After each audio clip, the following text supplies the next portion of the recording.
Kecerdikan senyap Giulia Tovana sang peracun. Kecantikan adalah samaran terbaik, dan kematian tidak selalu membutuhkan sentuhan. Lahir dari puing-puing kemiskinan di Palermo, Giulia Tovana dipaksa menyaksikan dunia yang teramat kejam bagi kaumnya. Trauma terbesarnya terkunci pada tanggal 12 Juli 1633. Saat ia melihat dengan mata kepala sendiri ibunya, Tovania de Adamo, dieksekusi mati secara brutal oleh otoritas setempat karena meracuni suaminya sendiri. Assalamualaikum warahmatullahi wabarakatuh. Selamat datang di SH Kisah 07. Giulia Tovana. Nama ini pasti sudah tidak tabu lagi di telinga kalian. Wanita paling terkenal sebagai peracik dan penyedia racun massal paling lihai dalam sejarah, yang menciptakan ramuan legendaris bernama Aqua Tovana di Italia abad ke-17. Giulia Tovana menjadi ikon sejarah kriminal yang sangat spesifik dan cerdik. Karena jaringan yang sangat rapi, ia diperkirakan bertanggung jawab secara tidak langsung atas kematian lebih dari 600 pria di Italia. Sebelum lanjut, mari kita bergeser ke latar belakang Giulia Tovana. Giulia Tovana lahir di Palermo, Sisilia, Italia abad ke-16 pada tahun 1620. Tidak ada catatan resmi siapa orang tua Giulia Tovana. Namun, ada satu nama kunci tercatat sejarah dan diyakini. Latar belakang orang tua Giulia Tovana. Tidak tahu pasti apakah hubungan mereka hanya sekadar guru dan murid atau anak dan ibu. Dalam catatan sejarah dan diyakini kuat oleh para sejarawan adalah Tovania de Adamo, sosok ilmuwan cerdas sekaligus oportunis. Di depan layar, Tovania mengoperasikan bisnis rumahan yang melayani kebutuhan estetik dan kesehatan wanita kelas bawah hingga menengah di Palermo. Sebagai apoteker tradisional, ia menjual ramuan obat-obatan, pembuat kosmetik seperti meracik bedak pemutih wajah, dan sebagainya. Sementara di balik tirai tertutup, Tovania memiliki bakat yang hebat, seorang ahli kimia otodidak yang sangat berbakat. Tovania tahu persis bagaimana cara melelehkan, melarutkan, dan mengisolasi zat mineral berat seperti arsenik dan timbal. Ia memiliki pengetahuan mendalam tentang tanaman beracun, terutama Atrofa belladonna. Keahlian terbesar Tovania melegenda adalah kemampuannya mengatasi kelemahan racun-racun kuno. Racun umumnya berbau menyengat, berwarna pekat dan membuat korban mati mendadak dengan tubuh membiru.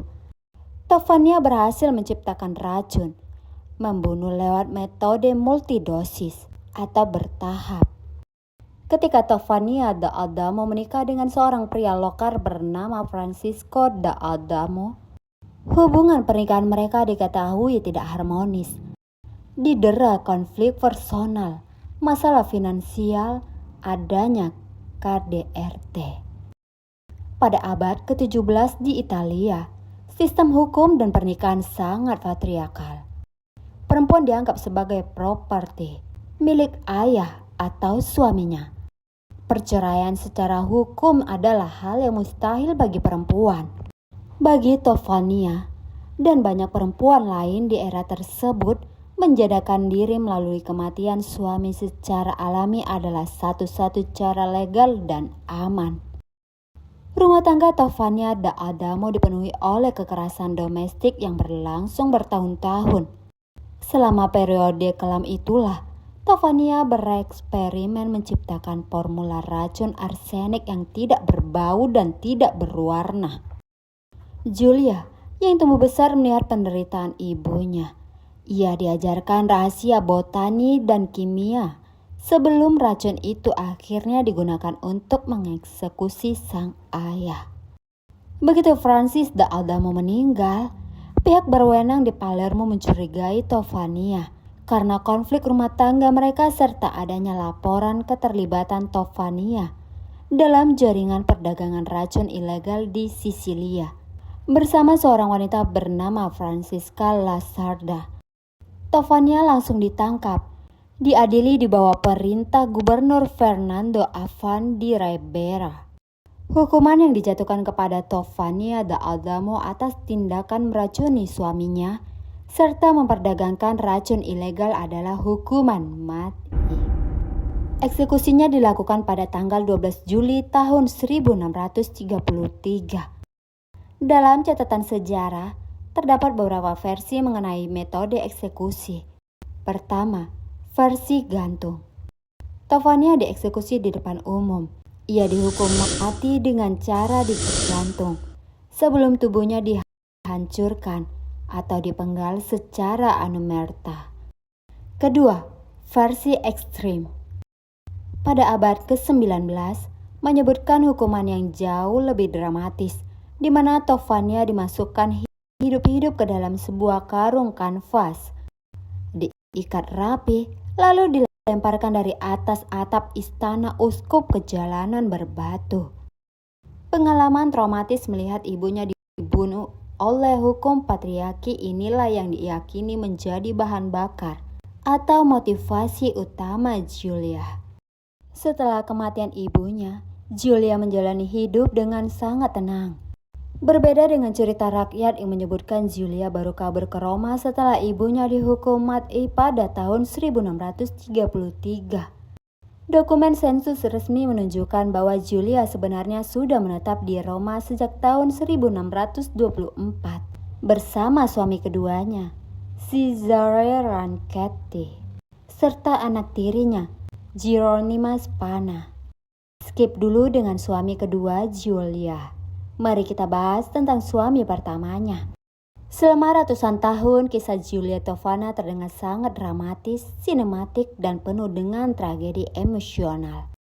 Berbeda dengan catatan resmi versi legenda populer, Julia Tofana digambarkan sebagai seorang gadis muda yang cantik, cerdas namun miskin di Palermo, Sisilia.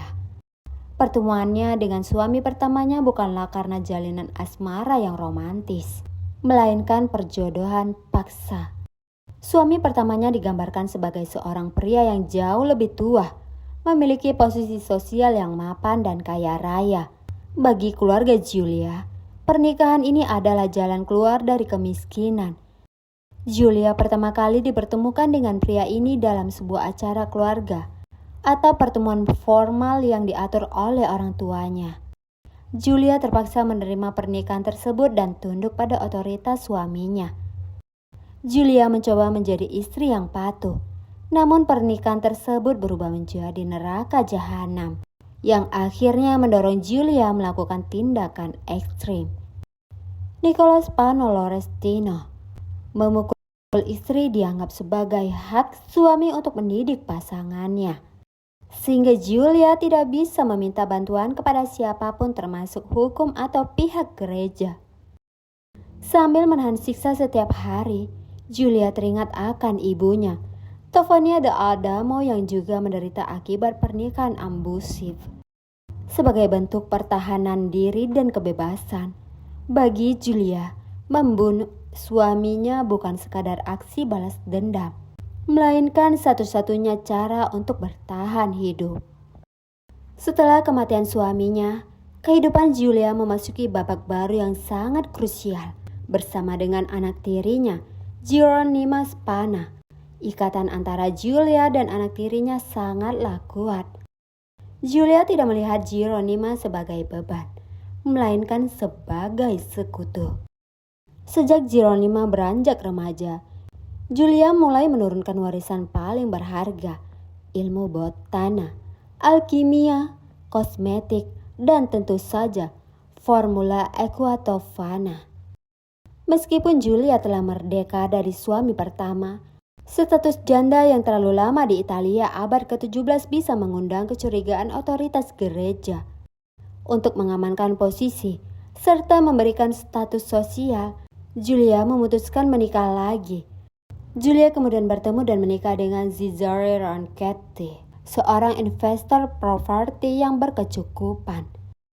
Pernikahan ini memberi Julia dan Jeronima topeng yang sempurna sebagai keluarga borjuis yang terhormat. Namun Cesare ternyata adalah pria yang boros dan gemar menghamburkan uang. Melihat keuangan menipis akibat ulah Caesar, serta situasi politik di Sisilia mulai mengetat pasca kasus peracunan massal, Julia mengambil keputusan besar. Pada tahun 1624, ia memboyong Caesar dan anak kesayangannya Jeronima untuk pindah total ke pusat peradaban Roma. Di Roma, kerjasama antara ibu dan anak tiri ini bertransformasi menjadi sebuah sindikat. Mereka membuka toko ramuan kosmetik dan ramuan herbal di dekat Vatikan, sementara Caesar sibuk dengan urusan spekulasi tanahnya. Julia dan Jeronima bekerja di balik layar laboratorium domestik mereka. Julia bertindak sebagai otak dan peracik utama aqua tofana, yang mereka kemas sebagai minyak suci manna di San Nicola. Sementara Jeronima, yang tumbuh sebagai wanita cerdas dan ahli dalam astrologi atau ramalan bintang, bertugas mencari pelanggan. Jeronima mendekati para wanita bangsawan Roma yang tidak bahagia, membaca kartu mereka, dan secara halus menawarkan solusi botani dari ibunya untuk melenyapkan suami-suami mereka. Bisnis bawah tanah ini meledak dan menghasilkan banyak uang secara rahasia. Kekesalan Julia terhadap Caesar yang tak pernah berubah, pria yang boros, gemar berjudi, dan seringkali melakukan investasi yang gagal total, sudah mencapai titik puncaknya. Untuk kematian Caesar penuh plot twist. Pertama, versi populer. Caesar mulai mencium kejanggalan tentang aktivitas rahasia istri dan anak tirinya. Ketika Caesar mulai menjadi beban finansial dan ancaman karena sifat kasarnya yang memburuk, Julia memutuskan menggunakan keahlian paling mematikan. Ia meracuni Caesar secara perlahan menggunakan aqua tofana yang dimasukkan ke dalam makanan atau minumannya. Versi fakta arsip resmi. Caesar Ranketti tercatat berumur sangat panjang. Ia terbukti tidak diracuni oleh Julia. Caesar meninggal dunia pada tahun 1654, yaitu 3 tahun setelah kematian Julia Tofana sendiri. Intinya, tentang kematian suami keduanya tidak ada yang tahu mana yang benar. Selama menjalankan bisnisnya dari Palermo, Naples, hingga Roma, terutama antara tahun 1630-an hingga 1650-an, Julia Tofana diperkirakan telah membunuh lebih dari 600 orang pria. Angka ini dihitung berdasarkan jumlah botol aqua tofana yang berhasil ia jual kepada para pelanggannya. Selama berabad-abad, terdapat drama yang sangat besar mengenai akhir hidup Julia Tofana. Menariknya, versi sejarah populer ini sempat terpecah menjadi 2 narasi besar yang membingungkan publik, hingga fakta asli meluruskan apa yang sebenarnya terjadi. Menurut mitos populer, pada tahun 1650-an, bisnis Julia terbongkar setelah seorang pelanggan wanita merasa bersalah dan menghentikan suaminya yang hampir meminum sup berisi aqua tofana. Wanita ini mengaku dan Julia menjadi buronan. Julia melarikan diri dan berlindung di sebuah biara gereja. Namun massa yang marah menyeretnya keluar. Ia diserahkan ke otoritas kepausan, disiksa dengan kejam hingga mengakui telah membunuh 600 pria dan akhirnya dieksekusi mati secara publik di alun-alun Campo di Fiore, Roma, bersama putri dan kaki tangannya. Di kalangan sejarah populer, sebenarnya Julia Tofana meninggal dengan tenang, dan wanita yang disiksa serta dihukum mati oleh Vatikan itu adalah anak tirinya, Jeronima Sfana. Julia Tofana yang asli adalah sosok yang luar biasa cerdik dan berhati-hati. Sepanjang hidupnya mengelola bisnis racun di Roma, ia tidak pernah meninggalkan jejak. Ia berhasil pensiun dari operasional harian dan meninggal dunia dengan tenang di tempat tidurnya pada tanggal 17 Januari tahun 1651 karena sebab alami, usia tua atau sakit. Ia bahkan dimakamkan secara layak dan jauh dari sentuhan hukum. Sebelum meninggal, Julia mewariskan seluruh bisnis dan resep racunnya kepada anak tiri kesayangannya, Jeronima Svanna. Berbeda dengan Julia, Jeronima mengoperasikan bisnis ini dengan jauh lebih agresif, serakah, dan ceroboh. Ia mulai bergaul dengan dukun-dukun kelas rendah dan menjual racun kepada siapa saja yang membayar tinggi tanpa seleksi ketat. 8 tahun setelah kematian Julia, tepatnya tahun 1659, kecerobohan Jeronima berbuah petaka. Seorang pelanggan bernama Giovanna de Grandis tertangkap basah, yang kemudian menyeret nama Jeronima Spanna ke pengadilan Vatikan. Pada 5 Juli 1659, Jeronima Spanna bersama 4 wanita kaki tangannya dieksekusi mati di tiang gantungan di Campo de Fiore. Karena Jeronima terus menggunakan nama merek dagang ibunya, Aqua Tofana. Masyarakat Roma saat itu dan para sejarawan zaman dulu keliru, mengira bahwa wanita yang digantung hari itu adalah Julia Tofana sendiri. Jadi, jika mengikuti sejarah populer, Julia Tofana lolos dari hukuman mati dan meninggal dengan tenang. Sementara seluruh karma dan hukuman mati dari bisnis racun tersebut ditanggung oleh anak tirinya, Jeronima Spanna, yang tewas di tiang gantungan. Terima kasih sudah mendengarkan video ini. Jangan lupa like, comment, dan subscribe.